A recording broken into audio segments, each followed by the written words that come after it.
Hello అండి, welcome to the channel Balamrutham. ఈరోజు మా అబ్బాయి లంచ్ కోసం క్యారెట్ కిచడీని చేస్తున్నాను. దీనికోసం ముందుగా స్టవ్ మీద కుక్కర్ పెట్టుకొని ఒక హాఫ్ స్పూన్ నెయ్యి వేసుకుని దానిలో ఒక 2 చిన్నగా కట్ చేసుకున్న వెల్లుల్లి రెబ్బలు, ఒక హాఫ్ టీ స్పూన్ వాము వేసి వేగాక ఒక కప్పు క్యారెట్ తురుమును కూడా వేసి 1 నిమిషం ఫ్రై చేయాలి.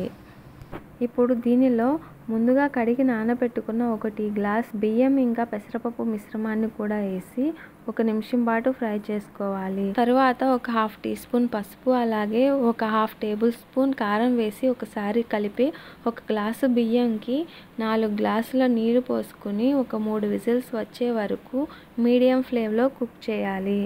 చూసారు కదా, రైస్ ఉడికిపోయింది. ఇప్పుడు దీనిలో మీ రుచికి సరిపడా ఉప్పును వేసి ఒకసారి కలిపి సర్వ్ చేసుకోవాలి. నేను దీనికి కాంబినేషన్గా కీరా సలాడ్ అలాగే బీట్రూట్ రైతాని ఇస్తున్నాను. ఇదండి ఇవాల్టి వీడియో. మరొక హెల్దీ రెసిపీతో మళ్ళీ కలుద్దాం. నమస్తే.